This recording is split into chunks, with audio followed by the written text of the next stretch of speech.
Et pour parler davantage de ce sujet, nous avons le plaisir d'avoir avec nous en ligne Dr Ibrahim El-Beheri, professeur de droit international. Bonjour docteur. Oui, bonjour. Alors, c'est vrai, docteur, que l'entrepreneuriat connaît un essor important ce dernier temps en Égypte. L'Égypte doit accueillir en fait le Festival mondial de l'entrepreneuriat 2026 sous le haut patronage du Premier ministre. Tout d'abord, comment vous voyez cela? Qu'est-ce que cet accueil représente selon vous? D'abord, l'accueil par l'Égypte de ce festival de partenariat encourageant l'accueil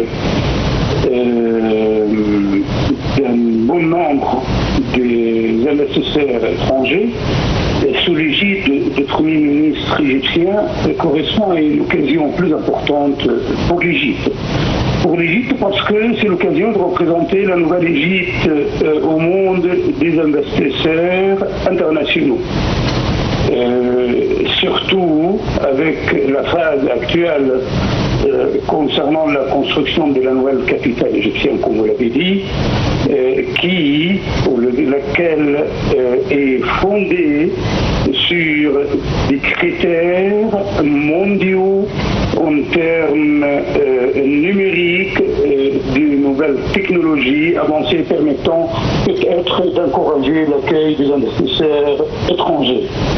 Alors dans ces conditions, je pense que nous avons à voir si le développement par l'Égypte du système comme celui basé en France des guichets uniques permettant aux investisseurs étrangers d'agir plus rapidement en utilisant des critères ou des conditions très souples et très efficaces concernant la création de leurs activités sur le territoire égyptien. Je pense que la nouvelle technologie adoptée par l'Égypte dans la nouvelle capitale vont permettre davantage de considérer l'Égypte comme un bon terrain d'accueil, surtout compte tenu du poids économique et de la position géographique de l'Égypte au Moyen-Orient. Oui. Alors, c'est vrai que la nouvelle capitale représente une image parfaite de cette transformation. Comme vous venez de dire, on va parler davantage, en fait, surtout de la nouvelle capitale, parce qu'elle mérite beaucoup d'explications, beaucoup de détails concernant tout ce qui a été réalisé avec cette nouvelle capitale. Mais j'aimerais, en fait, commencer par comment l'accueil de ce festival illustre la confiance de la communauté, tout d'abord internationale, dans les capacités de l'Égypte. En effet, la capacité de l'Égypte d'accueillir des investisseurs étrangers est en fait incontestée. Comme je vous l'ai dit, l'Égypte, en effet, a l'ensemble des éléments permettant de créer un environnement très positif pour les investisseurs étrangers. Oui. Si je puis dire, ancien et vierge, un ensemble de générations égyptiennes, comme l'a dit le président français, l'Égypte est le pays le plus ancien et le plus jeune.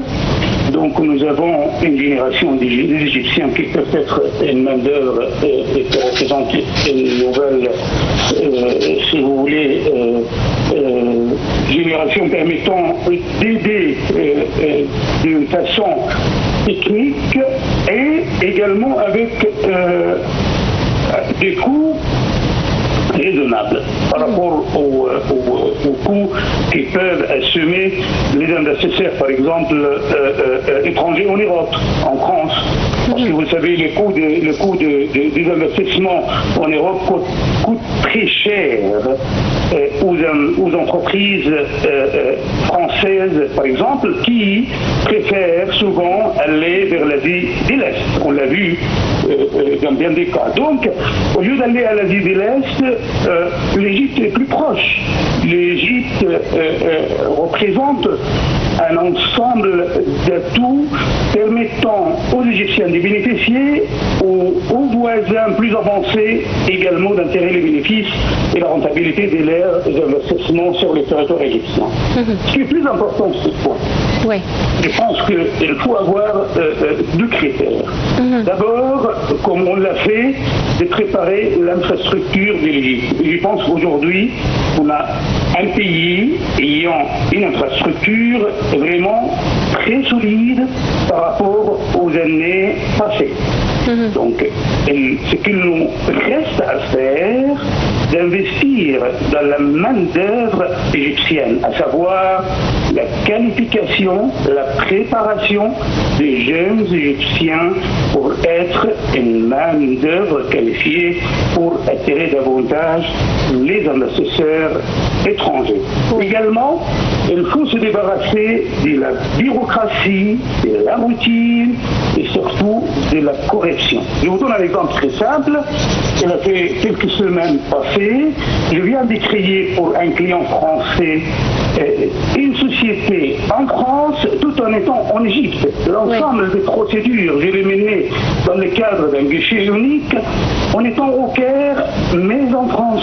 Donc, la facilité représentée... Alors, oui, docteur El-Bahiri, bien sûr, c'est vrai tout ce que vous dites. On parle du climat des investissements qui a été, bien sûr, développé par l'Égypte. Et c'est vrai qu'une formation de la jeunesse est très importante. Et puisqu'on parle de la jeunesse, il faut dire que, on vient de dire que au cours de ces dernières années, beaucoup d'initiatives ont été faites pour les jeunes. On accorde une grande importance à la jeunesse égyptienne.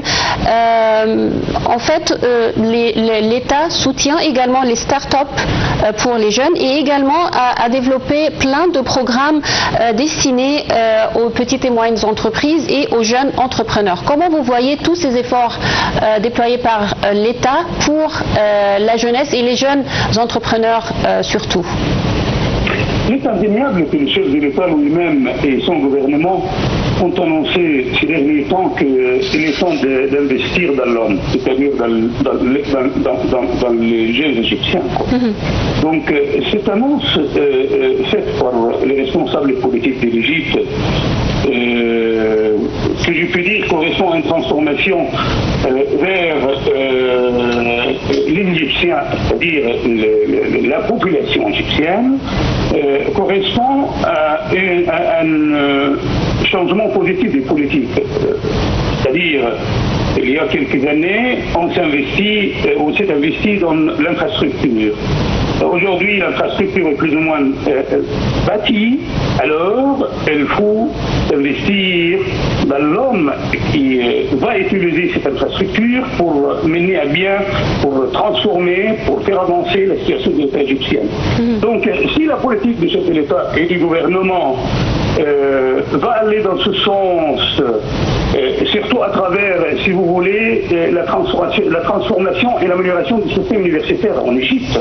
Donc, en effet, on a besoin de soins encore particuliers de la part des responsables politiques égyptiens pour les universités qui correspondent aux usines de formation, de production des jeunes égyptiennes habiles. Oui, alors, et certainement c'est le cas avec la création d'un nombre important d'universités technologiques ce dernier temps qui correspondent à toute cette nouvelle technologie dans le monde et qui apprennent aux jeunes étudiants égyptiens toute la nouvelle technologie dans le domaine, comme je viens de dire, de la technologie de l'information, de l'intelligence artificielle. C'est vraiment le cas en Égypte actuellement. J'aimerais passer, parce qu'on n'a plus le temps, si vous permettez, à la nouvelle capitale. La nouvelle capitale est un exemple parfait, en fait, une image parfaite de cette nouvelle république, de tout ce que, de cette transformation importante, transformation numérique et verte de l'État. La nouvelle capitale représente aujourd'hui l'Égypte actuelle, c'est-à-dire la nouvelle république, comme on dit. Donc ce projet immense qui a démarré il y a presque une dizaine d'années au plus arrive aujourd'hui à une phase presque finale avec une construction, comme on dit, selon les critères internationaux, que ce soit en termes de la nouvelle technologie, et également des infrastructures, des facilités d'accès.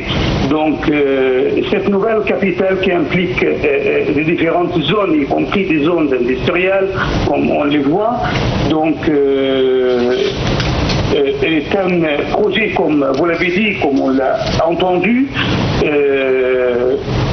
représente l'image de l'avancée et de la transformation de l'Égypte vers un monde meilleur par rapport aux années passées. Donc, c'est qu'il nous faut, comme je vous l'ai dit, que ces constructions, ces grandes constructions soient également et parallèlement menées avec une population, avec un investissement dans l'être humain permettant qu'on puisse tirer le maximum de bénéfices et également pour pouvoir attirer les investissements étrangers, lesquels devront avoir davantage de confiance en Égypte pour le présent et l'avenir de leur investissement sur le territoire égyptien.